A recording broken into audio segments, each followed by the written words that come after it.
পাত্রের ছোট ভাইকে প্রপোজ করে দিল অদ্রিতা। বিস্ময়ে হতবাক বাড়ির লোক। কিছুক্ষণ আগে ছেলেপক্ষ দেখতে এসেছে অদ্রিতাকে।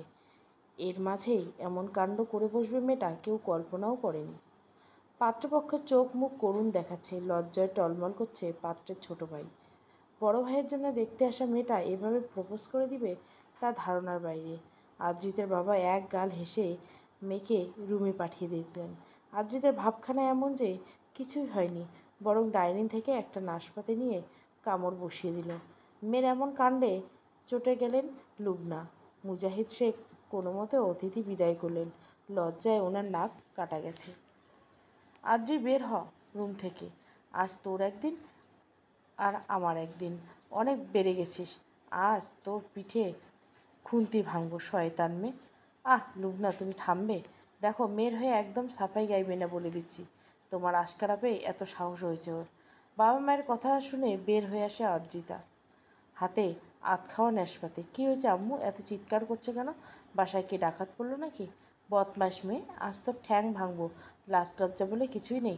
শেষমেশ পাত্রের ছোট ভাইকে প্রপোজ করে ফেললি। লুবনা, তুমি থামবে? আমার মেয়ের কোনো দোষ নেই এতে। তুমি চুপ করো, মেয়ের কোনো দোষ নেই। মান সম্মান কিছু রেখেছে আজ? আদ্রিতা মুখ টুপকে হাসলো, নাশপাতিটা টেবিলে রেখে বলেছিলাম না তোমরা এইসব পাত্র দেখা বন্ধ করো। তুমি শুনছো না আমার কথা? শোনোনি তো? আমি কেন শুনবো তোমার কথা? হ্যাঁ তাই তো, আদ্রি মামনি একদম ঠিক বলছি। আমি তোকে ফুল সাপোর্ট করছি। লুবনা নেখা কান্না জুড়ে দিল, কপালে হাত রেখে বলল, আমার পোড়া কপাল, বাপ বেটিতে মিলে আমার হাড় মাস কালি করে দিল। এত ভালো পাত্র এসেছে আর এরা পায়ে ঠেলে দিল। খুন্তি হাতে চেঁচামেচি করতে লাগলো। প্রায় 5 মিনিট একই বুলে আওড়ালেন। বাবা মেয়ের দিকে রক্তচক্ষু দিয়ে তাকিয়ে তারপর কিচেনে চলে গেলেন। মুজিদ হো হো করে হেসে উঠলেন। আদ্রিতা ও হাসতে লাগলো। বাবার কাঁধে মাথা রেখে চোখ বুজে নিল। মুজাহিদ মেয়ের মাথায় হাত বুলিয়ে বললেন, যাই বলিস না কেন, আজ কিন্তু একদম ঠিক করিস নি। কী করবো আব্বু, এরা তো আজ ফাইনাল ডেট দিয়েই যেতেন, তাই বলে এমন করবি? তোর মামা প্রচণ্ড রেগে আছেন, যাওয়ার আগে ফ্যাস ফ্যাস করছেন। ধ্যাত, রাখো তো মামার কথা, আমি টাইট দিব, দেখবে সোজা হয়ে যাবে। মুজিদ মৃদু হাসলেন। মেয়েটা অবুঝ। মধ্যবিত্ত ফ্যামিলির মেয়েরা একটু বড় হলে মানুষের কাছে দৃষ্টিকটু হয়ে ওঠে। তাদের নানা দিকে বুঝে শুনে চলতে হয়, না হলে চুন থেকে পান খসতে কেচ্ছারত হয়ে যায়। এই তো কিছুদিন আগের ঘটনা। আদ্রিতার ক্লাসমেট লিজা, মেয়েটা পড়াশোনাতে বেশ ভালো, মধ্যবিত্ত ফ্যামিলির হাসি খুশি মেয়ে। অ্যাডমিশন টেস্টের জন্য কোচিং করে রোজ। একদিন কোচিংয়ে বয়ফ্রেন্ড আসে। তাদের মাঝে রাগারাগি চলছিল। ওরা নিজেদের মাঝে মিটমাট করতে থাকে। রাগারাগি মিটিয়ে যাওয়ার ছোট্ট করে সেলিব্রেশন করতে ক্যাফেতে যায়। এলাকার কিছু বদ্ধ মস্তিষ্কযুক্ত মানুষের চোখে পড়ে সেটা। ব্যাস, হয়ে গেল। মেয়েকে বেশ্যা অবধি বলে দিয়েছে। ও নাকি ছেলেটার সাথে আলাদা এক রুমে সময় কাটিয়েছে। আরও বিশ্রী কিছু ভাষা। এই মেয়েটার বাবা মা জোর করে অন্য ছেলের সাথে মেয়ের বিয়ে দিয়ে দিলেন। না হলে পড়াশোনা, আর না হলো প্রেমিকের সাথে ঘর। আর সেই থেকে লুবনা ভয়ে আছে, যদি তার মেয়ে কোনো ভুল করে বসে, কি করে সমাজে মুখ দেখাবেন? মধ্যবিত্তদের আর যাই হোক, সমাজের ভয়টা একটু বেশি। দেখো আপা, অদ্রি কিন্তু অনেক বাড়ছে। দুলাভাইয়ের অতি আদরে মাইয়াটারে বাদর বানাইছে। এখনও সময় আছে, মাইয়া বিদায় করো, না হলে কোনো অঘটন করে ফেলবে। বাবলু থাম একটু। জানি আদ্রি একটু বাদর, ছেলে মানুষ, তবে আজ বাজে কাজ করবে না কখনো। আপা, সময় গেলে বুঝবা, মেয়ের নামে কোনো কেচ্ছা নাই, এখনও বিদায় করার সঠিক সময়। মুজাহিদ খবরের কাগজ পড়ছিলেন। মেয়ের নামে কথাগুলো হজম করে নিলেও বেশ রাগ হলো। মামার দায়িত্ব পালন না করে পাড়া প্রতিবেশীর দায়িত্ব পালন কেন করেছেন? পাড়া প্রতিবেশী সমালোচনার জন্য পাড়া প্রতিবেশীর কি অভাব আছে? বাবলু, অনেক হলো তো, বোনের কানটা না বাঁচিয়ে ফেলছো, নিজের মেয়ের দিকে খেয়াল আছে? দুলাভাই, থামো তুমি। বাবলু, তুই আমার সাথে আয়, রাতে খেয়ে যাবি কিন্তু। মুজাহিদ হাসলেন। মানুষ বিভিন্ন রঙের প্রাণী, নিজের ঘরে ঠিক নেই, অন্যের ঘরে এসে আগুন লাগায়। বাবুলের মেয়ে তো অদ্রিরও ছোট। এই ছোট বয়সে মেয়েটার বিয়ে দিয়ে কী লাভটাই বা হলো? সেই তো সংসারে ঝামেলা আর ঝামেলা, মাঝখান থেকে মেয়েটার জীবন নষ্ট। বিকেলের ঘটনা। অদ্রি স্কুল থেকে এসে বলল, আপা, এই আপা। কী হয়েছে বল। তুই কি করে প্রপোজটা করলি রে? আমার তো সাহসই হবে না। সাহস থাকতে হয়। ইস, কেন যে আজ স্কুলে গিয়েছিলাম, সিনেমাটা মিস হয়ে গেল। বিছানায় বালিশে দুটো রেখে আদ্রি গম্ভীর দৃষ্টিতে তাকালো। সেতুর কান টেনে দিয়ে বলল, তোর না সামনে পরীক্ষা, পড়াশোনা বাদ দিয়ে আমার সাথে মশকরা করছিস? আপা, ব্যথা পাচ্ছি। পড়তে পাস, না হলে আম্মুকে গিয়ে বলবো আমার জন্য নয়, এখন থেকে তোর জন্য পাত্র দেখবে। বিয়ের পাখনা গজিয়েছে। আমি তো এক পায়ে রাজি। সেতু। আদ্রিতা ধমকে নুইয়ে গেল মেয়েটা। টেবিল থেকে বই নিয়ে স্টাডি রুমে চলে গেল। ফোঁস করে দম ফেলল অদ্রিজা। কিছুদিনের মধ্যে অ্যাডমিশন নিতে হবে, অথচ মায়ের পাত্র দেখা দেখি শুরু হয়েছে। আচ্ছা, বাবা কি পড়াশোনাতে সাপোর্ট দিবেন? সকাল সকাল বেশ মেজাজে আছেন লুবনা। মায়ের এমন মিষ্টি আচরণে খটকা লাগছে। তীক্ষ্ণ দৃষ্টিতে লুবনার দিকে তাকিয়ে আছে সেতু। তার পরিষ্কার মস্তিষ্ক বলছে, আপার 12টা বাজতেই চলছে। কী হচ্ছে, খাচ্ছিস না কেন? না মানে আপা এলে খাবো। আচ্ছা, তাহলে এটা রেখে দে, আদ্রি এলে না হয় গরম গরম পরোটা ভেজে দিব। মায়ের এমন নরম আচরণে এসে তো হা হয়ে গেল। বাবা ফাইলটা হাতে কাজ করছেন। টেবিল ছিল হরেক রঙের ফাইল। ও দীর্ঘশ্বাস ফেলল। জন্মের পর থেকে বাবাকে ফাইলের গোডাউনে বসে থাকতে দেখেছে, তাই বিষয়টা স্বাভাবিক। মজিদ একটা ব্যাংকে চাকরি করেন, আজ 16 বছর। আগে মাধ্যমিক বিদ্যালয়ের শিক্ষক ছিলেন, বেতন কম হয় ছেড়ে দিয়েছেন। মজিদের সামনে চা এগিয়ে দিলেন লুবনা। লুবনার হাতে চা অন্তত বিষাদময়, কারণ অতিরিক্ত চিনি দেন চাই। মজিদ তবু চাটা নিল। গত 22 বছর ধরে এই শরবত চাই পান করে যাচ্ছেন। কখনো রাগারাগি করেননি, বরং সবসময় প্রশংসা করেছেন। মজিদ চায়ের কাপে চুমুক দিলেন। আজও বললেন, চাটা খুব ভালো হয়েছে। লুবনা হাসলেন। মজিদ পাশে বসে মিষ্টি কণ্ঠে বললেন, বাবলু যে সম্বন্ধটা এনেছিল, ওই যে পাত্রের ছোট ভাই শুভ, তো ওরা ওদের ছোট ছেলের জন্য আদ্রিকে পছন্দ করছে। আমি না তোমাকে না বলে হ্যাঁ বলে দিয়েছি। মুজাহিদ ভুরু কুঁচকালেন। একটু সময় নিয়ে ভাবলেন কিছু বলবে, তার আগে আদ্রির তার কণ্ঠ ভেসে উঠল, মানা করে দাও, আমি এইসব বিয়েতে রাজি নই। টিউশন পড়িয়ে সদ্য বাইরে থেকে আসা ঘামে ভেজা আদ্রির শরীর কাঁপছে। এক কথা বোঝাতে বোঝাতে ক্লান্ত ও। আদ্রি, ঘরে যা, আমি তোর বাবার সাথে কথা বলছি। আমি তো আমার বিষয় নিয়েই কথা বলছো মা। আর কতবার বলবো আমি এখন বিয়ে করতে চাই না? আব্বু। চুপ। তোর আব্বু আমায় কি বোঝাবে? ছেলে কুয়েতে থাকে, তুই নির্লজ্জের মতো কাজ করেছিস, তারপরও তারা তোকে বউ হিসাবে চায়। তোর জন্য বড় ছেলেকে বাদ দিয়ে ছোট ছেলেকে বিয়ে করাতে চাই, আর তুই নাকচ করছিস। শোনো আম্মু, আমি ওই ছেলেকে বিয়ে করব না। ছেলে কি করে এইসবে আমার কোনো আগ্রহ নেই। ওনারা বেহায়া না হলে আবার আসতেন না। আদ্রি। মুজাদ বলে চেঁচিয়ে উঠলেন। মামের মাঝে যেতে চাইছিলেন না তিনি, তবুও যেতে হচ্ছে। আদ্রির মা। আব্বু, তুমি অন্তত বিয়ের কথা বলো না।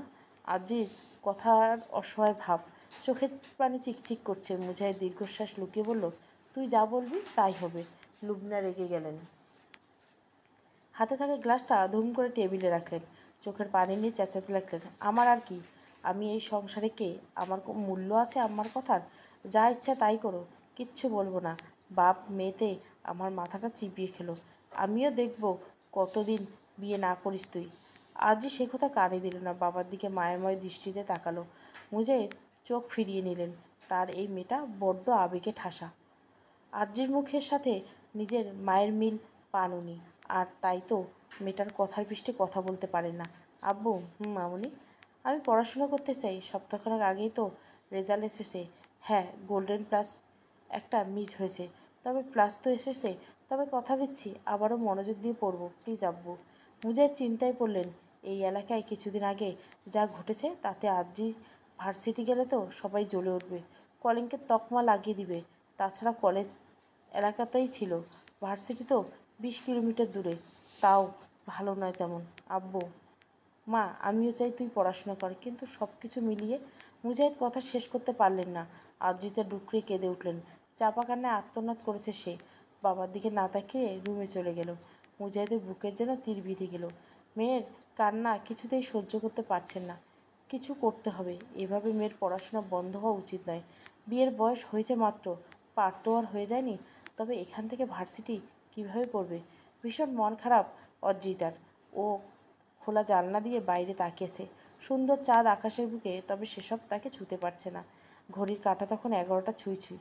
ফোনটা বেজে উঠল আননোন নাম্বার। আদ্রিতার হৃদয়ে অনুভূতিহীন। একবার দুবার পর একাধিকবার কল এলো। শেষমেশ কল রিসিভ করলে আদ্রি। তবে দুপ্রান্তে কেউ কথা বলছে না। আদ্রি বড় বিরক্ত হয়ে বলল, হ্যালো, কে বলছেন? কথা না বললে কল কেন করছেন? আজব লোক। আদ্রি কলটা রাখতেই যাচ্ছিল, ঠিক ওই সময় ওপাশ থেকে পুরুষ কণ্ঠটি বলল, আদ্রি বলছেন? আমি শুভ।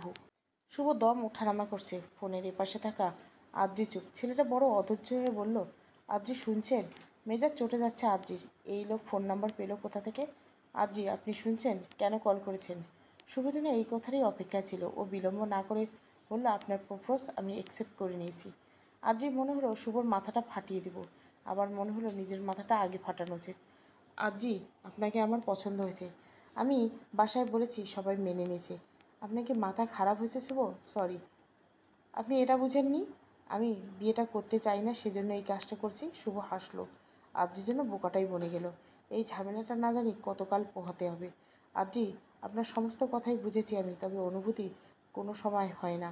আপনি ওভাবে বলার পর আমার আকাশ থেমে গেছিল। বড় ভাইয়ের জন্য বউ দেখতে এসে এমন পরিস্থিতি পড়ব, তারই সাথে সেই মেয়েকে পছন্দ করে ফেলবো, সবটা আমার জন্য কঠিন ছিল। বাট আমি সামলে নিয়েছি। আপনার হাত ধরে আজীবন থাকতে চাই আমি। শুভর এতগুলো কথা শুনে আদ্রির মনে হলো মরে যাওয়াই বুঝি ভালো। সে আবারও বলল, বিয়েটা ভাঙার জন্যই অমনটা বলেছে। তবে শুভ সে কথা ধার ধারছে না। সে বরং বিষয়টা বিনয় স্বরূপ গ্রহণের চেষ্টা করছে। একই সাথে আদ্রির হাত চাইছে আজীবনের জন্য। আদ্রি সমস্ত রাত না ঘুমিয়ে পার করলো। ও বড় বিষণ্ণ অনুভব করছে। শেষ রাতে একটু চোখ লেগে গেছিল, তবে কুকুরের আওয়াজে সেই ঘুমটাও ভেঙে গেল। দেখা গেল পুরো বাড়ি লোক উঠে পড়েছে। আদ্রি তড়িঘড়ি করে বাইরে এলো। এসে দেখলো বাবা চেঁচামেচি করেছে। সামান্য মুরগিটাও সহ্য হয় না। মুরগি পালনও যাবে না। চোর বাটপাটগুলো সব নিয়ে যাচ্ছে। কথায় কথা জানা গেল আদ্রিদের দুটো মুরগি নিয়ে পালিয়েছে কেউ। সেই জন্য কুকুর চেঁচামেচি করছিল। তবে দরজা খুলে বের হতেই চোর পালিয়েছে। এদিকে আদ্রির মা লুবিনা কান্নাকাটি শুরু করেছে। ওনার এই স্বভাবটা বড় চোখে লাগে। কিছু হলে দু চোখ মেলে পানি ঝরাতে থাকে। মৃদুমন্দা হাওয়ায় চুলগুলো উড়ে যাচ্ছিল। সে সময় সেতু এসে পাশে বসলো। আদ্রির স্বভাবের কারণে গোসলের পর রোদে এসে বসে, নতুবা তার শরীর কাঁপতে থাকে। সেতু মিটমিট করে হাসছে। বোনের আচরণ অস্বাভাবিক না দেখে আদ্রি শুধালেন, কী সমস্যা? সমস্যা তো তোর। আমার? আদ্রি কেমন করে যেন তাকালো। সেতু কিছুটা গা ছাড়া ভাব দেখাচ্ছে। সেতু, তুই হাসছিস কেন? কারণ তোর দিওয়ানা নিচে বসে আছেন। আদ্রির চোখ বড় হয়ে গেল। দিওয়ানা বলতে কার কথা বলছে সেতু? ছাদ থেকে নেমে আদ্রির মনে হলো বাসা থেকে বের হয়ে যেতে পারলে বুঝি শান্তি মিলত। সোফায় আরাম করে বসে আছে শুভ। তার সমাদর চলছে। লুবনা যেন শুভকে মেয়ের জামাই ধরেই নিয়েছে। আদ্রিকে দেখে মৃদু হাসলো শুভ। ছেলেটার চোখে মুখে ভালো লাগা। আদ্রি চোখ ঘুরিয়ে নিজের রুমে এসে বসে রইল। খানিক বাদে সেতু এসে বলল, আপু, মা তোকে ডাকছে। কেন? তোর দিওয়ানার সাথে কথা বলার জন্য। আশ্চর্য। আমি জানি না, তুই আয়, নতুবা মা আসবে। আদ্রি গেল না। কপট রাগ দেখিয়ে রুমের দরজা বন্ধ করে বসে রইল। লুবনা এলেন কিছু সময় পর। আদ্রি, দরজা খোল। আমার মাথা ব্যথা করছে মা, পরে এসো। এখন তোর মাথা ব্যথা শুরু হয়ে গেল? বদ বাথরুমের জায়গা পাস না? মা। দরজা খুলতেই ঘরে প্রবেশ করলো লুবনা। কণ্ঠ নামিয়ে বলল, এখনও চুলগুলো ঠিক করিস নেই? পাগল তুই, ছেলেটা বসে আছে সেই কখন থেকে। কথার মাঝে তিনি মেয়ের চুল গোছাতে লাগলেন। আদ্রি হাবুলের মতো বসে আছে। চুল গোছানো শেষ হয়ে লুবনা বললেন, যা, আর কোনো বাদরামি করবি না। মা, তুমি কি পেয়েছো বলো তো? আদ্রির মা, আজ না হয় কাল বিয়ে তো করতেই হবে, তাই না? শুভ কতটা ভালো ছেলে সেটা তো দেখছিস। বিদেশে বড় চাকরি করে, পারিবারিক অবস্থা ভালো। আর কি চাই বলতো মা? আদ্রি কিছু একটা বলতে নিয়েও থেমে গেল। তার ভালো লাগছে না। এই ঝামেলা কি কখনোই যাবে না? পুকুর পাড়ে বসে আছে আদ্রি আর শুভ। শুভ দেখতে সুন্দর, চেহারায় মায়াও রয়েছে। তবে আদ্রির হৃদয়ে কোনো অনুভূতি নেই। ওর মন মস্তিষ্ক নিজের কেরিয়ারের দিকে চলছে। কত স্বপ্ন, কত আশা। অনেকটা সময় পর শুভ বললেন, আদ্রি, আপনি আপসেট? সোজা সাপটা বলে হাসলো শুভ। আদ্রি সেই হাসি দেখে বরং বিরক্তই হলো। আপনি বিষয়টা মজার ছলে নিচ্ছেন কেন শুভ? আমি চাই না বিয়ে করতে। কাউকে পছন্দ করেন? আদ্রি সরু করে তাকালো। সত্যি বলতে তার পছন্দের কেউ নেই। যদি শুভকে থামাতে পছন্দের আছে কথাটা বলে, তবে মা আজই বিয়ে দিয়ে দিবেন। তাই প্রশ্নটা এড়িয়ে গেল আদ্রি। শুভ কিন্তু নাছোড়বান্দা। সে বলল, যাক, এদিকে তাহলে ক্লিয়ার। আমি আমি জানি আপনি চান না বিয়ে করতে, কারণ আপনার মনে সংশয় বিয়ে হলে আপনি কেরিয়ারে বাধাগ্রস্ত হবে। কথাটা ঠিকই বলছে শুভ, তবে আদ্রি কিছু বলছে না। শুভ একটু সাহস সঞ্চয় করে মেয়েটাকে আর একটু নিকটে এসে বসলেন। আদ্রি কিছুটা ভয় পেয়ে বসলো। শুভ, দূরে সরে বসুন। শুভ হাসলো। মেয়েটির এই স্বভাব তার বড় ভালো লেগেছে। এই মেয়ে নিজেকে শুদ্ধ রাখতে চায়। সে নিশ্চয়ই স্ত্রীরূপে সেরা। ভয় পাবেন না, এমন কিছু করব না যাতে কলঙ্ক হবে। তবে জেনে রাখবেন, এই হাত ছোঁয়ার অধিকার শুভ নিয়েই ছাড়বে।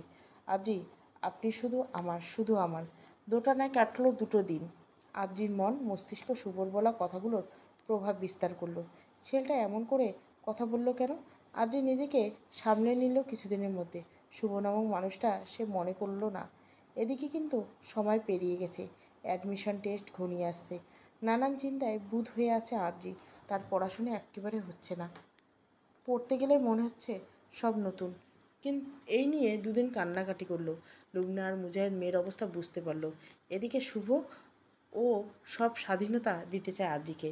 তাই লুবনা আর দ্বিমত করলো না। মেয়ের পড়াশোনার ব্যাপারে ওনারা সিদ্ধান্ত নিলেন মুজাহিদের বন্ধু রউফ গাজীর বাসায় পাঠাবেন। ভদ্রলোক মুজাহিদের ভাই স্বরূপ। ছোটবেলায় একসাথে ঘুমিয়েছে কত। সব মিলিয়ে একটু হলেও শান্তি পেল অদ্রি। তার পড়াশোনা হবে তবে। এখন টার্গেট নিজের স্বপ্নের ভার্সিটি। বাস ড্রাইভারের অশ্রাব্য ভাষার গালিতে ঘুম ভাঙল অদ্রিতার। মেয়েটা ঈষৎ ভয় পেয়ে গেছে। চোখ পিটপিট করে চাইতে মনে হলো কি এক নিবারণ কষ্ট লুকিয়ে আছে ওর মাঝে। এদিকে বাস ড্রাইভার অন্য এক ড্রাইভারের সাথে গালিগালাজ জুড়ে দিয়েছে। ওর সাথে থাকা নারীটি বোধহয় কিছুটা বুঝতে পেরেছে, তাই ভরসার কণ্ঠে বলল, ভয় পাবেন না, শহরে নতুন। দুদিকে মাথা কাত করিয়ে হ্যাঁ বোঝালেন আদ্রি। সে এমনিতেই সাহসী, তবে কেমন যেন একটা ভয় কাজ করছে। ঠিক হয়ে যাবে, শহরে আছেন তো, কত কিছু দেখবেন এমন। আদ্রি আর কিছু বলল না। ঘাড় ঘুরিয়ে চাইল। ইট পাথরের আবৃত শহর মানে গুমোট বাতাস, অট্টালিকা আর মানুষের গদাগদি। এক মুহূর্তের জন্য আদ্রির মনে হলো দম বন্ধ হয়ে আসছে, সে মারা যাবে। একটি নির্দিষ্ট শিক্ষানায় পৌঁছালো আদ্রি। তার মাথা ব্যথা করছে। শহরে আসাটা তার জন্য একটা চ্যালেঞ্জ ছিল। বাবা অবশ্য আসতেন, তবে একটা কাজ পড়ে যাওয়া আশা হয়ে ওঠেনি। এদিকে আদ্রির ভার্সিটির অ্যাডমিশন টেস্ট কাছে থাকায় একাই আসতে হলো তাকে। সে বেশ বড় মুখ করে বলে এসেছে একাই যেতে পারবে। পথে মা কতবার কল করেছে সে হিসাব নেই। যাক, অবশেষে পৌঁছলো আদ্রি। সে কিছুটা ভীত হয়ে গেছিল। একেবারে অজপাড়া গায়ের মেয়ে সে নয়, তবে ওই যে গণ্ডিটা পেরিয়ে আসা হয়নি, তাই এত ভয়। একটা লম্বা শ্বাস নিয়ে বাড়িটার দিকে এগোলো আদ্রি। ভীষণ সুন্দর বাসাটা। আদ্রির ভালো লাগলো। সে ধীর পায়ে এগিয়ে যেতে দারোয়ান বললেন, কী চাই? মামা, এটা রৌব আঙ্কেলের বাসা? জি। আমি ওনার কাছে এসেছি। আমার বাবা ওনার বন্ধু। দারোয়ান একবার ভালো করে আদ্রিকে দেখলেন, তারপর কল করলেন কাউকে একটা। আদ্রি ততক্ষণে ওভাবেই দাঁড়িয়ে রইল। কথা শেষ করে তবে বাড়ির ভেতরে যাওয়ার অনুমতি পেল আদ্রি। পুরো ব্যাপারটা আদ্রির কাছে শ্বাসরুদ্ধকর ছিল। আদ্রি কিছুটা মন খারাপ করে বাড়ির ভিতরে প্রবেশ করলো। আশেপাশে মানুষ নেই, একদম নীরব পরিবেশ। সেই জন্য কি না ওর ভয়ও বেশি। এর মধ্যে হুট করে ফোনটা বেজে উঠল। চট করে রিসিভ করলো আদ্রি। আদ্রি, আমি শুভ বলছি, আপনি পৌঁছে গেছেন? আদ্রি ভেবেছিল মা ফোন করেছেন, তাই চট করে রিসিভ করলো। ওপাশে থাকা শুভ পুনরায় বললেন, আদ্রি শুনছেন? জি, পৌঁছে গেছি। কথাটা শেষ করে কল রাখতে যাচ্ছিল, তবে এত শুভকে অপমান করা হয়, তাই ও পুনরায় ফোনটি তুলল। ওপাশ থেকে শুভ হেসে বলল, ভেবেছিলাম আপনি বুঝি কল রেখে দিবেন। আদ্রি কিছু বলল না। শুভ বলল, ঠিক আছে, সাবধানে থাকবেন, পরে কল করব। শেষ বাক্যটা আদ্রির মনে হলো বড় জোর গলায় বলতে, আর কল করবেন না, আমার ভালো লাগে না। তবে বলা হলো না। আদ্রি ব্যাগ দুটো হাতে নিয়ে বাড়ির সদর দরজা দিয়ে প্রবেশ করলো। চারপাশের সাজসজ্জা দেখে আনমনে হা হয়ে গেল। এই ধরনের বাড়ি সাধারণত সিনেমাতে হয়। রোবাঙ্কেলা ধনী, তবে এত ধনী এটা আশা করেননি। ধন সম্পদ মানুষকে অহংকারী করে তুললেও রৌফের পরিবার এই দিক থেকে অনেক আলাদা। তারা ভীষণ মিশুকে, বিশেষ করে রৌফের স্ত্রী রোকেয়া। তিনি তো আদ্রিকে কন্যার মতো ট্রিট করেছেন। আদ্রি ভীষণ অবাক হচ্ছে সব কিছুতে। খাওয়া দাওয়ার পর্ব শেষ করে আদ্রিকে ঘর দেখিয়ে দিলেন। আলিশান বাড়ির আলিশান কক্ষ। আদ্রির এবার ভালো লাগছে। এই পরিবেশটা তার পছন্দ হলো। মায়ের সাথে কথা বলে সে গোসল সেরে নিল। জার্নি করায় ক্লান্ত, তাই তুলতুলে বেডে গা ছোঁয়াতে ঘুম এসে দু চোখ ভরিয়ে দিল। সন্ধ্যায় ঘুম ভাঙল আদ্রির। এবার শরীর চাঙ্গা। হাত মুখ ধুয়ে সে এলো ড্রয়িং রুমে। রোবার রক্ষিয়া বসে আছেন, হাতে চা। ঘুম ভেঙেছে মা? জি আন্টি, টায়ার্ড ছিলাম তো, তাই অনেকটা সময় ঘুমিয়েছিলাম। ভালো করেছো। এখন বলো, চা খাবে না কফি? চা খাবো আন্টি। আচ্ছা, আসো তাহলে। কথাটা বলতেই উঠতে নিয়েছিল রোকেয়া। আদ্রি বাধা দিয়ে বলল, কিচেন থেকে তো আমি নিতে পারবো। রোকেয়া যেন কিছুটা খুশি হলেন। মেয়েটার স্বাভাবিক ভাব তাকে স্বস্তি দিচ্ছে। কেটলি থেকে গরম গরম চা নিল আদ্রি। চা ওর সবসময় প্রিয়। যে কোনো সময় চা পানে অভ্যস্ত। কেটলিটা রাখার সময় নজর পড়ল বৃহৎ জানলা দিয়ে বাগান দেখা যায়। সেখানে আবার ফোয়ারাও আছে। রাতের আধারে বড় সুন্দর দেখাচ্ছে। আকাশ সময় আগ্রহ নিয়ে ফোয়ারার দিকে এলো আদ্রি, চেয়ে রইল। দারুণ সুন্দর এটি, তাই ছুঁয়ে দেখার লোভ সামলাতে পারেনি। যেই না ছুতে দেবে অমনি একটি কণ্ঠ ভেসে উঠল। এখানে কে? পুরুষ কণ্ঠ। আদ্রি সামান্য ভয় পেয়ে গেছে, তাই পিছনে না ঘুরে বলে, জি আমি। আমি কে? আমি মানে? বাক্যটা পুরো করার আগে পুরুষটি বলল, এখানে কি? এবার আদ্রি আসলেই ভয় পেল। সে ঘুরে তাকানোর সাহস পাচ্ছে না। কণ্ঠটা একটু বেশি ভয়াল যেন। চওড়া দেহের পুরুষটা সামনে এসে দাঁড়ালো। আদ্রি শুকনো ঢোক গেলছে। ছেলেটা বেশ মেজাজ নিয়ে বলল, নাম কি? আদ্রিতা শেখ, ক্লাস এইচএস দিয়েছি। এখানে কেন? এ প্রশ্নের জবাব দিতে গিয়ে যেন বিব্রত হচ্ছে আদ্রি। ও সরু চোখে তাকালো, দেখলো পুরুষটি গভীরভাবে তার দিকে তাকিয়েছে। ওর কেন যেন কান্না পাচ্ছে, নিজের সত্তা হারিয়ে ফেলছে। রাকিব ওকে ভয় দেখাচ্ছে কেন? কণ্ঠটা রোকেয়ার। ধরে প্রাণ ফিরে পেল আদ্রি। তাকালো অসহায় দৃষ্টিতে। রাকিব একটু জোরেই হেসে ফেলল। রোকেয়া ছেলের নিকট এসে বলল, তুমি কবে ঠিক হবে বলো তো? কখনোই ঠিক হব না আম্মু। বাট ও যে এত ভীতু তা জানতাম না। ভীতু শব্দটি বলায় আদ্রির মুখটা ফ্যাকাশে হয়ে গেল। সে ভীতু, সত্যি কি তাই? বিপরীতে কোনো জবাব এলো না। রোকেয়া আদ্রির মাথায় হাত রাখলেন। ভয় পেও না, ও আমার ছেলে রাকিব, বড় দুষ্ট। আম্মু, বড় দুষ্ট হয়েছে তুমি। বয়স হলো, তবে বুদ্ধিটা হচ্ছে না। আদ্রিকে সরি বলো রাকিব। বাক্যটা বলে রোকেয়া আদ্রির দিকে তাকালো। আদ্রি বলল, ঠিক আছে আন্টি, সরি বলতে হবে না। এই কথা বললেও রাকিব কিন্তু সরি বলতে ভুলল না। সেই সাথে রোকেয়াও যেন না শুনতে পান, তাই ফিসফিস করে বলল, ভীতু মেয়ে। ভীতু মেয়ে অদ্রিতা শেখ, আর এই ভীতু শব্দটা একেবারে বেমানান। নেহাত সে ভদ্র, নতুবা রাকিব নামের ছেলেটার গাল লাল করে দিত। নিজ কক্ষে বসে এসব ভাবছিল, অমন সময় কলটা বেজে উঠল। বড় বিরক্ত হলো আদ্রি। রিসিভ করলো না, তবে ওপাশের ব্যক্তিটি থেমে রইল না। লাগাতার কল ছুটছে। এবার আদ্রি রিসিভ করলো, তবে টুং শব্দটিও করলো না।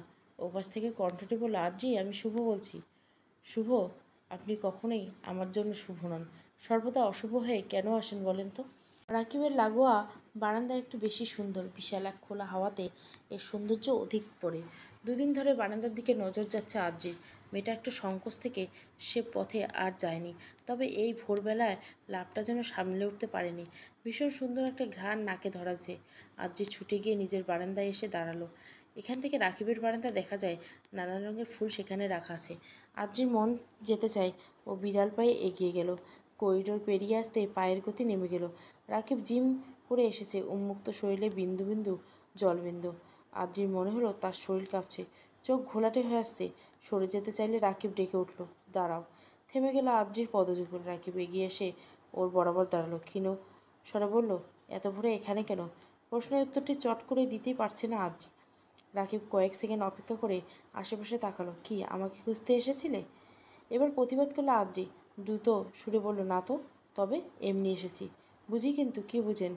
যা বোঝাতে চাও। আমি কখন কি বোঝালাম? আশ্চর্য তো। রাকিব কেবল হাসলো। আদ্রি চেয়ে রইল। এই পুরুষটি তার দেখা সবথেকে অদ্ভুত মানুষের মধ্যে পড়ে। টানা পড়াশোনা চলছে আদ্রির। মেয়েটা পরীক্ষা রয়েছে, তাই দম নেওয়ার ফুরসত নেই। রোকেয়া এসে নাস্তা দিয়ে গেল। আদ্রির ভালো লাগায় বুক ভরে এলো। মায়া নিয়ে তাকালো। মেয়েটির সেই দৃষ্টি দেখে হাসলেন রোকেয়া। মাথায় হাত বুলিয়ে বললেন, সমস্যা হচ্ছে মা? কিছুটা ভয় হচ্ছে আন্টি। আমার জীবনের ব্যাপার মনে হচ্ছে। ছি, এই পরীক্ষা জীবনের সাথে তুলনা করছো? আন্টি, ভয় হচ্ছে। ভয় পেও না, ইনশাল্লাহ সব ভালো হয়ে যাবে। আদ্রির মন ভরে উঠল। রোকেয়া চলে গেলে পুনরায় পড়তে লাগলো। কিছু সময় পর মাকে কল করে কথা বলে নিল। ভয়ের চোটে মেয়েটি কান্নাই করে দিল। ওপাশ থেকে সান্ত্বনা দিয়ে লুবিনা বলল, যা হবে ভালোই হবে, চিন্তা করিস না, কাল তোর বাবা আসবেন। ঠিক আছে মা। কল রেখে বেশ কিছু সময় কাঁদল আদ্রি। পরীক্ষা যাওয়ার আগে রোকেয়া এসে দোয়া করে ফু দিয়ে দিলেন। আদ্রির চোখ ভিজে গেছে। এই মানুষটা বসে অদ্ভুত শ্রদ্ধা পাচ্ছে সে।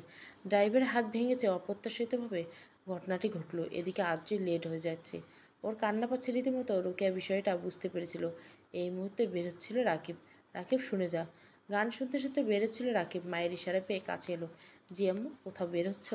আদ্রির পরীক্ষা আছে, নিয়ে যাও। রাকিব যেন চোখ মুখ কুঁচকে ফেলল। রোকেয়া বলল, ড্রাইভারের হাত ভেঙেছে? উফ, এই সময়টা এমনটা হতে গেল।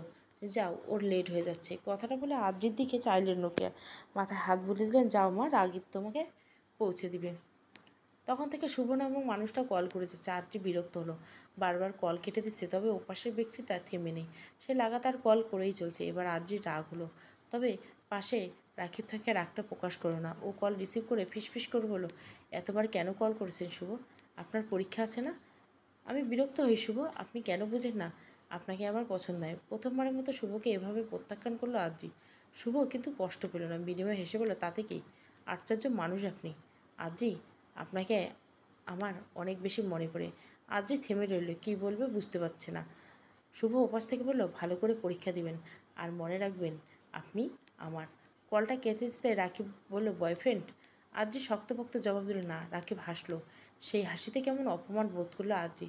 দাঁত কামড়ে বসে রইল। কিছু সময় যেতে রাকিব বলল, তুমি বড় চালাক মেয়ে, হঠাৎ এটা কেন বললেন? একসাথে দুটো ছেলেকে ঘোরাচ্ছ? আদ্রির মাথায় যেন আকাশ ভেঙে পড়ল। রাকিব হেসে বলল, ভয় পেও না, মজা করে বলছিলাম। এটা কোনো মজার মধ্যে পড়ে না, আপনি এমনটা কেন বললেন? দুঃখে আদ্রির কান্না পেল। রাকিব গাড়ি থেমে বলছে, এমনি বলছি।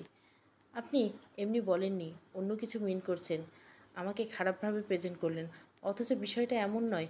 ওই যে ফোনের ওপাশে থাকা ব্যক্তিটি, সে ছিলেন, তার নাম শুভ। সে কি না আমার কেউ নয়। কেউ না মানে কেউ না। তাকে আমি পছন্দ করি না, একদমই না। কথাগুলো বলতে বলতে কান্নায় ভেঙে পড়লেন আদ্রি। রাকিব বুঝলো সে হয়তো কিছু ভুল বলেছে, তবে দুঃখ প্রকাশের ফুসরত মেলেনি। তার আগে গাড়ি থেকে নেমে গেছে আদ্রি। চোখের জল মুছে এগিয়ে গেছে কেবল। পরীক্ষা ভালো হয়েছে? আদ্রির মনটা কিছুটা ভালো। সে ফুরফুরে মেজাজে বের হতে দেখল রাকিব দাঁড়িয়ে আছে। কেন যেন একটা অভিমান এসে চেপে ধরল ওকে। ও অন্যদিকে চলে যাচ্ছিল, অমন সময় মেয়েটির হাত স্পর্শ করলো পুরুষটি। কোথায় যাও? আপনাকে কেন বলবো? রাগ দেখাচ্ছ? দেখাচ্ছি। বাপরে, তোমার এত তেজ! তেজ কথাটা বলতে আদ্রি ঘুরে তাকালো। রাকিব মিটমিট করে হাসলো, ছাড়েন, আপনি অনেক খারাপ, জানি তো। এভাবে হাত ধরে আছেন কেন? ধরলে সমস্যা? অবশ্যই সমস্যা। শুভ এসে আপনাকে ইচ্ছে মতো মারবেই।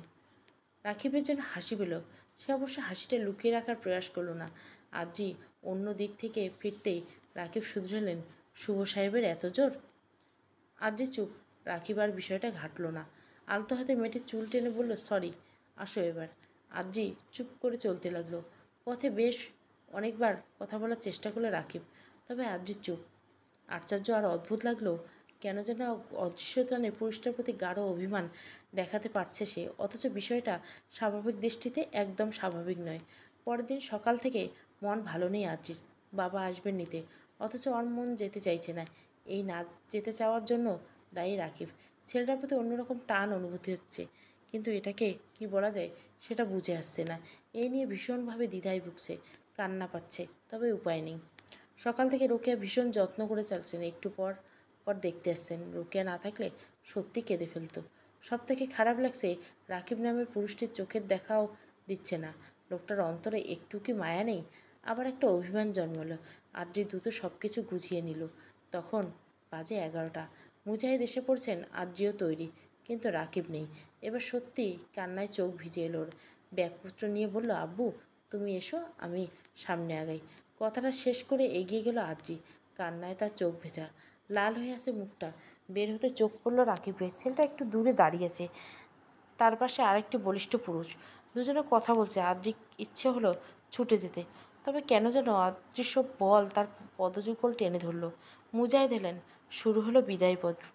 আদ্রি গাড়িতে উঠছে, রাকিব তখনও কাছে আসেনি। আদ্রি অভিমান আরও গভীর হলো, তবে পুরুষটিকে দেখার লোভ সামলাতে পারল না। তবে যখন চাইল তখন রাকিব দেখা গেল না। তার পরিবর্তে দেখা মিলল রাকিবের বন্ধু রাজবীর। চোখ মেলতে অদ্ভুতভাবে শিহরিত হলো আদ্রির সমস্ত শরীর। সে ঘুমিয়ে পড়েছিল মাত্র কিছু সময়। ট্রেনের হুইসেল বেজে গিয়েছে, অর্থাৎ ট্রেন চলছে। আদ্রি দুবার চোখে ঘুম, ক্লান্ত শরীর। কতদিন পর আবার শহরে যাচ্ছে। সেই যে বাবার সাথে এলো, তারপর আর যাওয়া হল না। সময় চলে গেছে মাসখানেক। বাইরে রাত্রি নেমে এসেছে, সেই সাথে বাড়ছে ঠান্ডা হাওয়া। ঈষৎ শীত অনুভব হলো আদ্রির। মনে হচ্ছে একটা শক্তপোক্ত ব্যথা গলা দিয়ে নেমে আসছে। বেশ কিছুদিন ধরে এমনটা হচ্ছিল, তবে সে পাত্তা দেয়নি। বোধহয় জ্বর এসে গেল। আদ্রি সিট থেকে নেমে সুটকেস থেকে মোটা একটা চাদর নামিয়ে নিল। তারপর পুরো শরীর জাপটে দিয়ে চোখ বুঝল। তবুও শীত কমলো না। বেশ কিছু সময় যেতে মনে হলো পুরো ট্রেন ভীষণ নীরব। একটা পাখির আওয়াজও নেই। তবে ঘুমের চোটে যাওয়া মন শক্তিটুকু পেল না। পুনরায় ওর ঘুম ভাঙল মাঝ রাতের দিকে। আশেপাশে তাকিয়ে বুঝলো যাত্রীরা সবাই ঘুমিয়ে চল। তবে ওর ঠিক বরাবর একজন ব্যক্তি ভীষণ মনোযোগ দিয়ে বই পড়ছেন। এক পাশটা দেখে আদ্রির মনে হলো লোকটা ওর পরিচিত, তাই কেমন কৌতূহল জাগলো। তবে উঠে এসে জিজ্ঞাসা করার মতো পরিস্থিতি নেই, পাশে যদি ঝামেলা হয় সেই ভয়ে। তাই বারবার উকিঝুঁকি দিয়ে সবটুকু চেষ্টা দিয়ে আড়ালে আবডালে মানুষটা মুখশ্রী দর্শন করার প্রয়াস চলল। তবে পারল না। লোকটা আপাতমস্তক বইয়ের আড়ালে। জ্বর হয় শরীর নিয়ে আদ্রি আর চেয়ে থাকতে পারছে না। কোনো মতে ব্যাগ থেকে ওষুধ বের করে খেয়ে নিল। তার কারণ সে ঘুমিয়ে পড়ল। আদ্রি নিজেও জানে না ওর ঘুমটি ভাঙল ভোরের দিকে এক পুরুষ কণ্ঠে। আদ্রি চাইল, দেখতে পেল পুরুষ মুখশ্রী। ট্রেন প্ল্যাটফর্মে এসেছে। বাক্যটি শেষ হতে ধরপড়িয়ে উঠল আদ্রি। ছেলেটা তখন নিজের ব্যাগপত্র গুছিয়ে নিচ্ছে। আদ্রি একটু জড়কণ্ঠে বলল, আপনাকে আগে কোথাও দেখেছি। আদ্রির প্রশ্নটা বড় অদ্ভুত। ছেলেটা হেসে বলল, আমাকে দেখেছেন কি না সেটা বলতো আপনিই বলতে পারেন, আমি কেমন করে বলবো বলেন।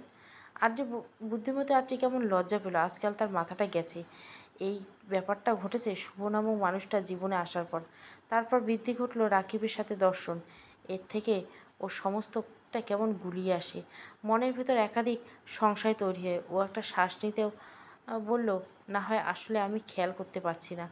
জবাবের ব্যাপারে পুরুষটির তরফ থেকে কোনো জবাব মিলল না। আদ্রিতার ব্যাগপত্র গুছিয়ে যেই না পথ চলবে অমনি ব্যক্তিটি ডেকে উঠল, আদ্রিতা আপনার পানির বোতল। ব্যক্তির মুখে নিজের নাম শুনে জানপ্রাণ বিস্মিত হলো আদ্রি। তারপর হয়তো কেয়ার সেকেন্ড অতিবাহিত হলো। আদ্রি চুপ। ওর মস্তিষ্ক বিভ্রান্ত। কী হলো? একটু আগে কি বললেন? কি বললাম? আমার নাম ধরে ডাকলেন, আপনি আদ্রিতা বলে ডেকেছেন। ছেলে যেন পালাতে চাইল। ওর হাতের পানির বোতলটা ধরিয়ে চট করে নেমে গেল। আদ্রি পুরোপুরি দ্বিধায় পড়ল। ছেলেটাকে চেনা মনে হতে লাগলো। ওর মস্তিষ্ক কখন ভাবতে যাবে তখনই ফোনটা বেজে উঠল। শুভ নামক প্যারা আবার কল করেছে। হ্যালো আদ্রি, আপনি পৌঁছে গেছেন? শুভ, আপনি কেন বারবার কল করেন আমায়? কারণটা আপনার জানা। জানা নয়, আপনি বুঝতে পারছেন না বিষয়টি কত খারাপ হচ্ছে। আর আপনি কোন দেশে পড়ে আছেন? কেন ফ্লাইট মিস দিচ্ছেন বারবার? শুভ কথা বলল না। আদ্রির খারাপ লাগছে। সে কখনো চায়নি তার জন্য কেউ কষ্ট দুঃখ পাক। সে নিজের দুঃখটুকু লুকিয়ে বলল, শুভ, আপনাকে আমার কসম দিলাম আর কখনো কল করবেন না আমায়, কখনোই না। বাক্যটি শেষ করে কল কেটে দিল আদ্রি। শুভ ঠায় দাঁড়িয়ে রইল। ফোনের দিকে চেয়ে রইল কিয়ৎকাল। তারপর হুট করে দু চোখের কার্নিশ বেয়ে নোনা জল গড়িয়ে পড়ল। অস্পষ্ট সুরে আওড়াল, আদ্রি, এত চেয়েও কেন আপনাকে ভুলতে পারছি না আমি? এ কেমন নেশা হলো আমার। শুভর প্রশ্ন করল তো ঠিকই, তবে উত্তর দেওয়ার মতো কেউ নেই। নেই। শুভর প্রশ্ন, অনুভূতি কিংবা দুঃখ সবটাই ওর একান্ত। এই একান্ত দুঃখের বিপরীতে কোনো উত্তর থাকে না। বাড়ির ভেতরে প্রবেশের জন্য আদ্রি পা এগিয়েছে মাত্র অমনি একটু কণ্ঠ ভেসে উঠল, ভীতু মেয়ে, আসার সময় হলো তবে। কণ্ঠটি একদম হৃদয়ে এসে লাগলো আদ্রি। ও পা নামিয়ে ফেলল। কয়েক সেকেন্ডের মধ্যে সম্মুখে উপস্থিত হলো রাকিব। তার চোখে মুখে হাসির মেলা। আদ্রি হা হয়ে তাকিয়েছে। রাকিব নামের পুরুষটি যেন আগের চেয়ে বেশি সুন্দর হয়েছে। আদ্রিমা এসেছো? রুকিয়া দোতলা থেকে নামতে নামতে কথাটি বলল। আদ্রি মৃদু হেসে এগিয়ে এলেন। একে অপরে আলিঙ্গন হলো। আপনি ভালো আছেন আন্টি? ভালো। তুমি এত লেট করলে যে? বাড়ি যাওয়ার পরে একটু ব্যস্ত হয়ে পড়েছিলাম। আচ্ছা ঠিক আছে, চোখে মুখে পানি দিয়ে আসো। এতটা জার্নি করলে। আদ্রি মাথা দুলিয়ে সম্মতি জানালো। রাকিব তখনও চেয়ে আসে। আদ্রিও চাইল তার দিকে। অমনি দুজনের চোখাচোখি হলো। রাকিব অদ্ভুতভাবে হাসলো। আদ্রিও লজ্জায় মাথা নুইয়ে ফেলল। তখন গভীর রাত। আদ্রি ঘুমিয়েছিল। হুট করে একটা স্বপ্নে তার ঘুম ভেঙে গেল। দু চোখে বিভ্রান্ত, আতঙ্কগ্রস্ত। ভালোবাসাটি কি আমার একার রাকিব? কথাটা বলে কান্নায় ভেঙে পড়ল আদ্রি। সে অদ্ভুত এক স্বপ্ন দেখেছে, যেই স্বপ্নের কোনো আগামাথা নেই। কেমন যেন। সমস্ত রাত আদ্রির দু চোখে ঘুম নেই। সে ঘুমাতে পারল না, হাজার চেষ্টা করো। শেষমেশ রুম থেকে বেরিয়ে পড়ল। পুরো বাড়ি ঘুরি করে যেই না ফিরতে যাবে অমনি রাকিবের ঘরের দরজাটি খুলে গেল। রাতের পোশাক পরা রাকিবের চেহারা মলিন। মলিন তো আদ্রির মুখশ্রীতে। তবে দুজনে কি একই বিষয় ভাবছে? মাত্র 3 দিন। 3 দিন হলো আদ্রি আর রাকিবের সম্পর্ক। আদ্রি এখনও ভাবতে পারে না যে সায়া কাউকে ভালোবেসে ফেলেছে। কি আশ্চর্য! এমন সে তো স্বপ্নেও ভাবেনি। ভবিষ্যতে বা কী হবে? এমন নানান কথা ভাবছিল আদ্রি। রাকিব ড্রাইভ করছে। মেয়েটি অন্যমনস্ক ভাব অনুভব করে গাড়ি থামালো। কী হয়েছে? কী ভাবছো? ভাবছি কেমন করে 3টে দিন পার হয়ে গেল। আমি কাউকে ভালোবেসে ফেললাম বা কেমন করে? সবটা দ্রুত আর অবিশ্বাস্য যে। রাকিব হেসে মেয়েটির হাতে টেনে নিল, চুমু খেলো হাতের উল্টো পিঠে। সম্পর্কে খুশি নও? এমন নয় রাকিব, বাট আমার ভাবতে কষ্ট হচ্ছে। প্রথম সম্পর্ক এমনটা হওয়া অস্বাভাবিক না। আদ্রি কেবল হাসলো, কিছু বলল না। রাকিব পুনরায় গাড়ি চালাচ্ছে। মৃদুমন্দ হাওয়া অনুভব হতে দু চোখ বন্ধ করলো আদ্রি। ওর দিকে তাকিয়ে রাকিবের মনের ভেতর শত প্রজাপতি উড়ে যেতে লাগলো। অদ্ভুত লাগে সবটা। আদ্রির সাথে রাকিবের সম্পর্কটা খুব দ্রুত আগাচ্ছে। রাকিব যত্নশীল, সর্বদা খোঁজখবর রাখে। মাঝে মাঝে আদ্রির মনে হয় পৃথিবী এত সুন্দর, রাকিবের সাথে সম্পর্ক না হলে সত্যিই জানতাম না। স্বভাব গোসল করে শেষে চুল শুকাচ্ছে আদ্রি। তার চুলগুলো রাকিব একটু বেশি পছন্দ করে। যখন কাছে আসবে তখন ওই ছুঁয়ে দেখবে, চুলের গন্ধ নিয়ে বলবে এই চুলে মাদকতা রয়েছে। আদ্রি তখন এক লজ্জায় নুয়ে থাকে, অথচ কোনো কালেই সে এমন লাজুক ছিল না। সব কেমন স্বপ্ন আর ঘোর। আদ্রি চোখ বন্ধ করে রাকিবের উপস্থিতি টের পেল। এর কারণ ছেলেটার গায়ে মাখা পারফিউম। ও যখন চোখ মেলে চাইল, মৃদু হেসে বলল রাকিব। কিয়ৎকাল জবাব পেল। রাকিব কোনো জবাব দিল না। আদ্রি হেসে পেছন ঘুরে তাকালো, না, কেউ নেই। আদ্রি একটু অবাক হলো, ছেলেটা তার সাথে মজা নিচ্ছে। হতে পারে। আদ্রি বুক ভরা শ্বাস নিল, ঘ্রাণটা এখনও আছে। চুল শুকিয়ে তবে নিচে নামলো। এসে দেখলো রাকিব বসে আছে, কিছুটা চিন্তিত দেখাচ্ছে। আদ্রি কাছে এসে বলল, কী হয়েছে? কিছু না, বসো। আদ্রি বসতেই মেয়েটিকে নিজ বাহুডোরে আগলে নিল রাকিব। আদ্রি কিছুটা নিচু স্বরে বলল, আন্টি আছে তো? তো তো মানে লজ্জা পাবো না? কি আপনার কি হলো? রাকিব জবাব দিল না। আদ্রি চেয়ে রইল চাতক পাখির মতো। এক সময় অধৈর্য শুধারল রাকিব, কথা বলছেন না কেন? রাকিব চাইল, তার চোখে মুখে চিন্তা দৃশ্যমান। আদ্রি দুহাতে পুরুষটির গাল ছুঁয়ে দিয়ে বলল, কি? তেমন কিছু না। বলবেন না? সত্যি কিছু না, তুমি টেনশন করো না। পড়াশোনা কেমন হয়? ঠিকঠাক। আচ্ছা। একটু আগে যখন ডাকলাম তখন সাড়া দিলেন না কেন? কখন? ওই তো ছাদে। ওদের কথা ওখানেই থেমে গেল। রোকেয়া দোতলা থেকে নামছে, দুজন দুজন সরে বসলো। অথচ তাদের সম্পর্কটা খুব বেশি লুকোচুরি নেই। তাদের এই দূরত্ব নেই হয় ভদ্রতার খাতিরে। রাকিব, কখন এলে? এই তো আম্মু। চা খাবে তোমরা? আদ্রি মাঝপথে বলল, আমি আনছি আন্টি। রাকিব ওর হাত টেনে ধরল। আদ্রি অসহায় নয় তাকিয়ে রইল। রোকেয়া তাদের দুজনের দৃষ্টি যেন পড়তেই পারলেন, তাই মৃদু হেসে বললেন, আমি আনছি, তোমরা বসো। রোকেয়া চলে যেতে আদ্রি কিছুটা অসন্তোষ সুরে বলল, এটা কি হলো? রাকিব ভাবলে চিনলে জবাব, কি আবার? আপনি আন্টির সামনে অমন করলেন কেন? কারণ এমনি। আপনি একটা অদ্ভুত লোক। আদ্রির গলার ভঙ্গিমা হেসে ফেলল রাকিব। আদ্রি চেয়ে রইল। 1 সেকেন্ড, 2 সেকেন্ড পরে অনেকটা সময় পার হলো। রোকেয়া চা হাতে নিয়ে ফিরতে রাকিব একটা জরুরি কাজে বাইরে এলো। চা খাওয়ার হলো না। এতে মন খারাপ হলো আদ্রির চোখে মুখে। রোকেয়া মেয়েটার মাথায় হাত রেখে বললেন, কিছু সময় হাত বুলিয়ে দিয়ে বললেন, ও ফিরে আসবে মা, টেনশন করো না। কী এক অদৃশ্য ব্যথায় আদ্রির দু চোখ ভরে উঠল। রোকেয়ার মাতৃস্নেহে কন্যাটা কি কাছে টেনে নিল। ভরসার হাতে বলল, খুব দ্রুত দুজনের বিয়ের ব্যবস্থা করব। পরের দিন ভার্সিটি থেকে আসার সাথে একটি মহিলার সাথে ধাক্কা খেলো।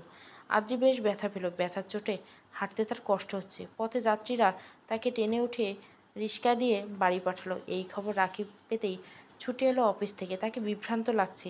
এদিকে আদ্রির পায়ে বেশ কিছুটা অংশ আঘাতপ্রাপ্ত।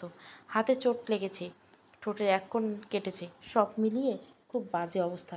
রাকিব এসে মেয়েটির যত্ন শুরু করে দিয়েছে। কেমন যেন করছে। তার এই অবস্থা দেখে আদ্রি চুপ। রাকিবের প্রতি তার ভালোবাসা কেমন যেন বেড়েই চলেছে। ওর কান্না পাচ্ছে। এই মানুষটার প্রতি এত ভালোবাসা। 1 গ্লাস পানি পান করে ঘুমোতে এলো আদ্রি। রাকিব এসে মেয়েটির মাথায় হাত বুলিয়ে দিল। অনেক নির্দেশ দিয়েছে, সবটা শুনতে হয়েছে আদ্রিকে। চোখ বন্ধ করেও আদ্রির ঘুম আসছে না। কি এক যন্ত্রণা। আদ্রি খুব ইচ্ছে করলো ফোন চাপার। সে উঠে এসে ব্যাগ থেকে ফোনটা বের করলো। ব্যাগের চেন লাগাতে যাবে, অমনি কিছু একটা নজরে পড়লো, একটা খামের ভেতর। আদ্রি কেমন লাগলো। এটা তো ওর না। তবে ও খামটা তুলে নিল চটপট। তারপর বিড়াল পায়ে বেডের কাছে এসে লাইট জ্বালিয়ে যেই না খামটা ধরবে অমনি কল এলো। সে তো কল করছে, নিশ্চয় খবর করছে। হ্যাঁ কী খবর? ভালো। অনেক চোট পেয়েছিস? ভালোই। ধাক্কা লেগে ইটের সাথে আঘাত লেগেছে? ইস, খুব কষ্ট হচ্ছে না রে? বেশি না। তুই বাবা মাকে কিছু জানাসনি তো? না। ঠিক আছে, টেনশন করিস না। আচ্ছা তাহলে ঘুমাও। কল রেখে আদ্রি একটু মন খারাপ হলো। রোকেয়া রাকিব যথেষ্ট যত্ন করছে, তবে মায়ের যত্নের কথাটা স্মরণ হয়। আদ্রি যখন শরীর খারাপ হয় তখন মা সারা রাত বসে থাকে। বাবা বারবার দেখে যান, সেতু পায়ের কাছে ঘুমিয়ে থাকে। সবটা স্মরণ করতে আদ্রির এই মনটা খারাপ। এই সময়ের পরে কান্নাকাটি আসলো, অথচ এই কান্নার কোনো মানেই নেই। আদ্রির ঘুম ভাঙল ভোরের আলো ছোঁয়াতে। গতকাল কান্নাকাটি করে কখন যে ঘুমিয়েছে কে জানে। মেয়েটার মুখের চোখের পানি শুকিয়ে গেছে, কেমন একটা আঠালো ভাব। ও উঠে গিয়ে মুখ ধুয়ে এলো। এবার ভালো লাগছে। আয়নার সামনে এসে নিজেকে ভালো মতো দেখলো। পায়ের ব্যথাটা কিছুটা কমেছে, তবে হাতের চোট ভালোই লেগেছে। আদ্রি নিজের অগোছালো চুলগুলো গুছিয়ে নিয়ে একটা নিঃশ্বাস ফেলল। বের হবে তাই বেড থেকে ওড়না নিবে, সে সময় খামটা নজরে পেল। এক কোণে পড়ে আছে। গতকালের ঘটনায় স্মরণ হলো। ও চট করে খামটা তুলে নিল। আগ্রহ নিয়ে খামটা খুলিয়ে বেরিয়ে এলো বেশ কিছু ছবি। প্রতিটা ছবি ভালো মতো দেখলো আদ্রি। ওর মনে হতে লাগলো মাথার উপরে আকাশ ভেঙেছে। দু চোখ নামিয়ে নোনা জলের ফোয়ারা। দুটো ব্যক্তি একে অপরের মুখোমুখি তাকিয়ে আছে। কারো মুখে কোনো শব্দ নেই। কি এক ব্যথা তপ্ত হয়ে আছে তার চারপাশে। আদ্রি দ্বিধার চোখে পুরুষটিকে দেখেই চলেছে। এদিকে পুরুষটি একেবারে চুপ। কথা বলুন মিস্টার রাকিব। রাকিব নিরুত্তর। সে মেয়েটিকে ভালো মতন দেখেই চলেছে। আদ্রির দু চোখ যেন জ্বলন্ত অগ্নিশিখা। কি বলবে, বললেও তুমি বুঝবে না। আদ্রি এবার হাসি পেল, তবে হাসিটুকু ভেদ করে কান্না বেরিয়ে। কি বুঝবো না? এরা কারা রাকিব, আপনি বলতে পারেন? রাকিব কথা না বলে সামনের দিকটা এগিয়ে এলো। আদ্রি দু হাতে পুরুষটিকে ঠেলে দিয়ে বলল, সরে যান। তুমি মিথ্যে ভুল বুঝলে আদ্রি। এদের সাথে আমার কোনো সম্পর্ক নেই। তবে এই ক্লোজ ছবিগুলো, তাও এতগুলো মেয়ের সাথে। রাকিব এবার চুপ।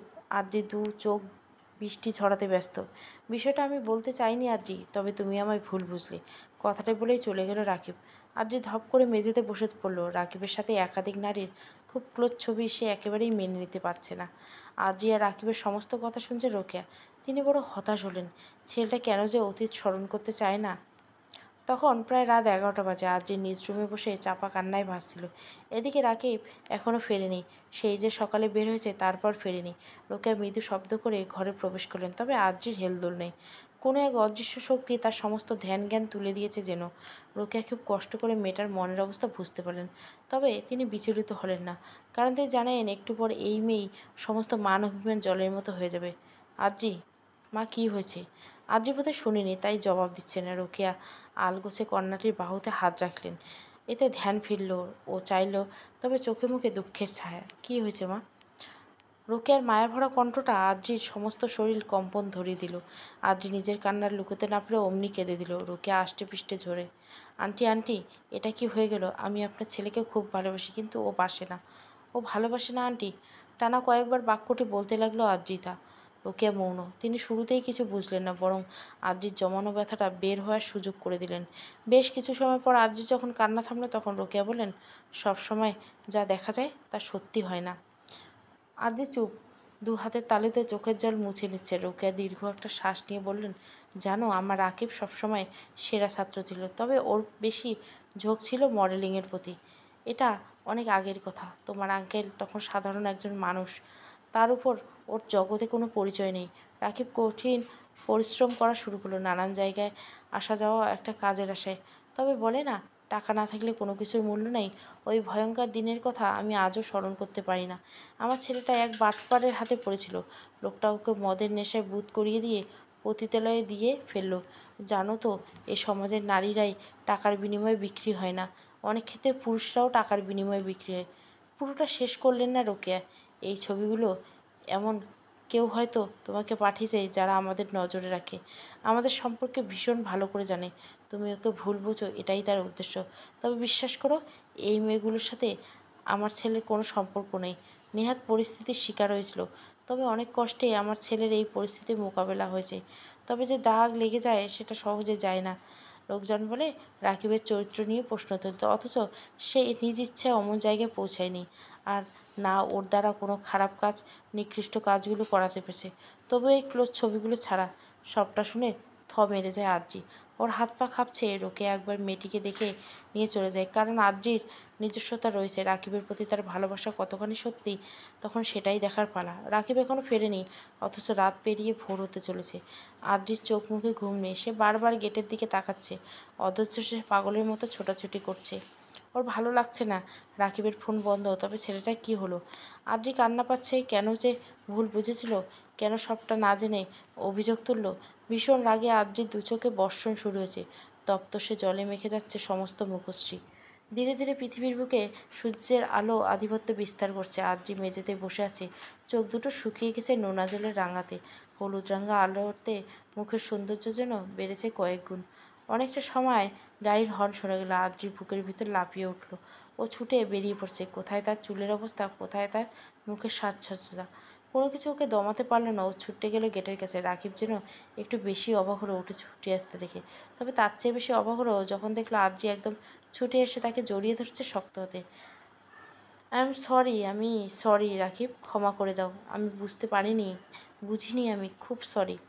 টানা বাক্যগুলি বলতে লাগলো অদ্রিতা। কাঁদতে কাঁদতে কান্নার হিসকি উঠে গেল। রাকিব একটা নিঃশ্বাস নিয়ে বলল, ইটস ওকে। আসলে আমার অতীত খুব বেশি সুন্দর নয়, জানো তো। কলঙ্ক শুধু মেয়েদের নয়, ছেলেদের হয়। কি এক আশ্চর্য! ছেয়ে গেছে আদ্রিতার সমস্ত শৈলে।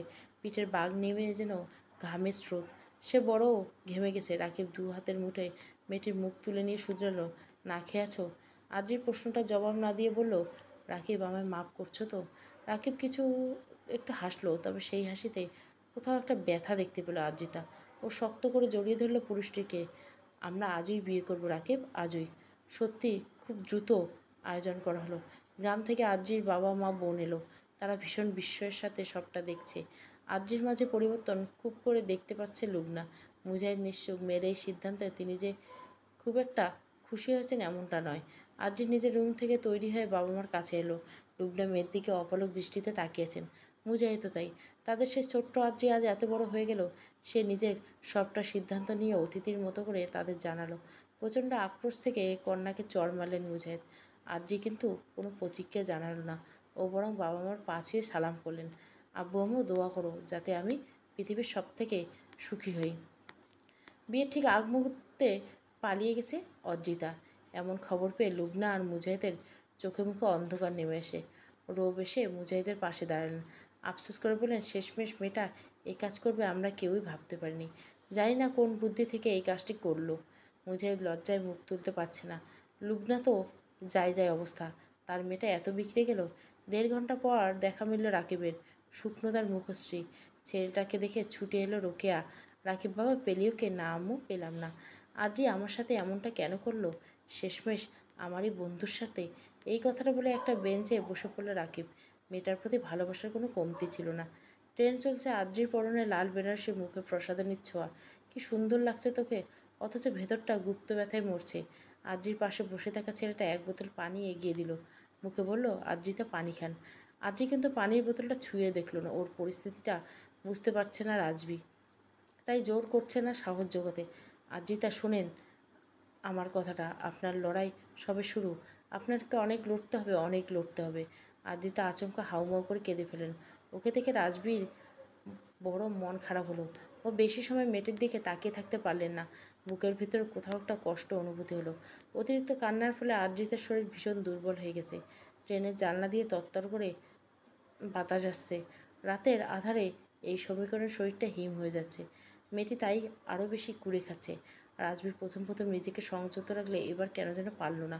সাথে কোনো কিছু নাই, তাই উঠে পাশের বগি থেকে একজন থেকে চেয়ে চাদর নিয়ে এলো। সেটা শরীরের উপর দিয়ে আদ্রির মুখশ্রী কিছুটা স্বাভাবিক হলো।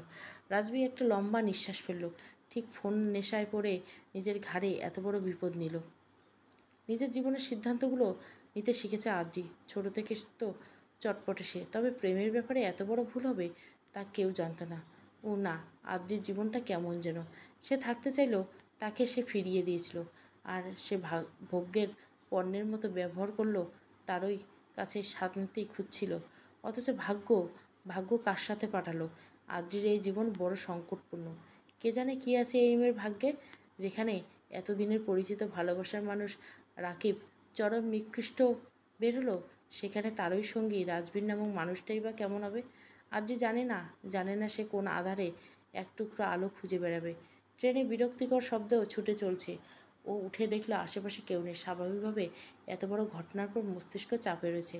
তার উপর নিজেকে একা দেখে আরও বেশি বিভ্রান্ত হলো। ও চিৎকার করে উঠলো। কয়েকবার চিৎকার বের হতে চাইল, কিন্তু সে সময় একটা শক্তপোক্ত দেহে গিয়ে ঠেকালো ওর মাথায়। ওর ভীত হওয়া যাওয়া মুখশ্রী দেখে রাজবীর বলল, আদ্রিতা, ভয় পাবেন না, আমি আছি, আপনি শান্ত হয়ে বসুন। স্বাভাবিক হতে কিয়ক্ষণ সময় লাগলো আদ্রিতার। ও জানলার পাশে এসে বসলো। রাজবীর হাতে খাওয়ার সেটা এগিয়ে দিয়ে বলল, অনেক সময় ধরে না খেয়ে আছেন, খাবারটা নিন। আদ্রিতা ঘাড় ঘুরিয়ে চলে। দেখলো রাজবীর নামে পুরুষটি এই ব্যক্তিটিকে এর আগে আরও দুবার দেখেছে। প্রথমবার রাকিবের সাথে, আর দ্বিতীয়বার ট্রেনে। তবে তখন চট করে বুঝে উঠতে পারেনি ব্যাপারটা। আদ্রির মৌনতা দেখে রাজবীর পুনরায় বলল, খাবারটা নিন। আদ্রি এবার শক্তপোক্ত কণ্ঠে বলল, আমি কেন আপনাকে বিশ্বাস করব বলতে পারেন? জানালে রাজবীর একটু হেসে নিল। ওর ঠিক পাশটায় বসে বললেন, আদ্রিতা, আপনি ভুলে যাচ্ছেন গতকাল আপনি আমাকে বিশ্বাস করে এত দূর এসেছেন। সত্যি তো তাই, রাজবীরকে বিশ্বাস করে এত দূর এসেছে আদ্রি। সেটাই স্মরণ করে ওর সমস্ত শরীর শিউরে উঠল। রাকিব আর তার পরিবারের সম্ভবত পৃথিবী থেকে সবথেকে নিকৃষ্টদের কাতারে পড়ে। রোব, রোকেয়া কিংবা রাকিব, এদের তিনজনের অভিনয়ের জেলে আটকে গিয়েছিল আদ্রি। খুব সুন্দর করে প্ল্যান করে আদ্রিকে প্রেমে ফেলল রাকিব। এটা মূলত ওদের বিজনেসের একটা অংশ। এর আগে বহু মেয়েকে ভাগিয়ে এনে বিক্রি করেছে ওরা। আদ্রির সাথে অবশ্য এমনটা প্ল্যান ছিল না। ঘটনার সূত্রপাত ঘটে যেদিন প্রথমবার আদ্রি রাকিবদের বাড়িতে এলো। কথা ছিল আদ্রি শুধু পরীক্ষা দিয়ে চলে যাবে। যেহেতু মুজাহিদদের সাথে ছেলেবেলা থেকেই বন্ধুত্ব রূপের, তাই কথাটা তিনি ফেলতে পারেননি। তবে কে জানতো খেলা এইভাবে বদলে যাবে।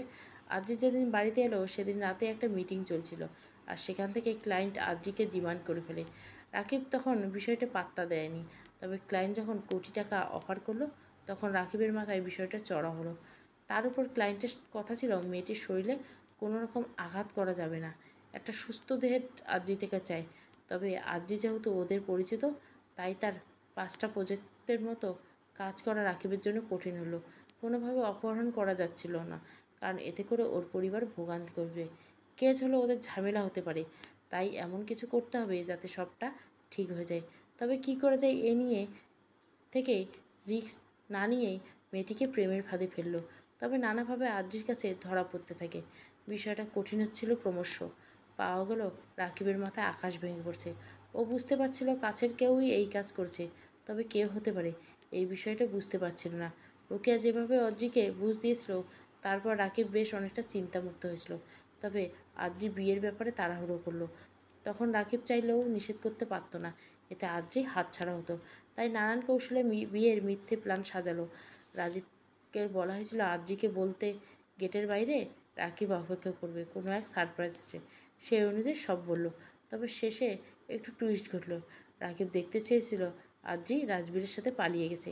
সেটা সাকসেসফুল তো হলোই, তবে টুইস্ট এলো তখন যখন সত্যি আদ্রিকে নিয়ে পালালো রাজবীর। সবটা বুঝতে পেরে চিৎকার করে উঠল রাকিব। জিনিসপত্র ভাঙতে লাগলো। এতদিন কাঠি নাড়া মানুষটি ছিল রাজবীর। তারই সামনে দিয়ে তার করা প্ল্যান তাকে মাত করে দিয়ে গেল তার পোষা ছেলেটা, যাকে চোখ বন্ধ করলে বিশ্বাস করতো রাকিব। পরিশিষ্ট আজ 2 বছর হতে চলল আদ্রি একটি কেজি স্কুলে পড়াচ্ছে। ছোট ছোট বাচ্চাদের পড়াতে ওর ভালোই লাগে। আদ্রি আজ ক্লাস কম ছিল, তাই আগে ছুটি হয়েছে। ও বের হয়ে দেখলো স্কুলের বাইরে অপেক্ষা করছে রাজবীর। ছেলেটার প্রতি অসম্ভব কৃতজ্ঞতা। এই মানুষটি ছিল বলে রাকিব আর তার পরিবারের নিকৃষ্টতা থেকে বাঁচিয়ে গেছিল। শুধু তাই নয়, এ যে বেঁচে আছে বলা চলে বেশ ভালোভাবেই বেঁচে আছে। এই সবটা রাজবীরের জন্য। ছেলেটা নিজের জানের মায়া ত্যাগ করে রাকিবের মতো হায়নার চোখ এড়িয়ে আদ্রিকে আগলে নিয়েছে। তবে সবথেকে দুঃখের বিষয় হলো আজও বাবা মায়ের সাথে যোগাযোগ করতে পারল না আদ্রি। এর কারণ রাকিব। যদি কোনোভাবে জানে বাবা মায়ের সাথে আদ্রির যোগাযোগ আছে, তবে তাদেরকে মেরে ফেলতে দুবার ভাববে না নিকৃষ্ট লোকটা। তাছাড়া বাবা মা এইগুলো বিষয় জানতে পারলে কষ্ট পাবেন। সেই সাথে নানা সমস্যা রয়েছে।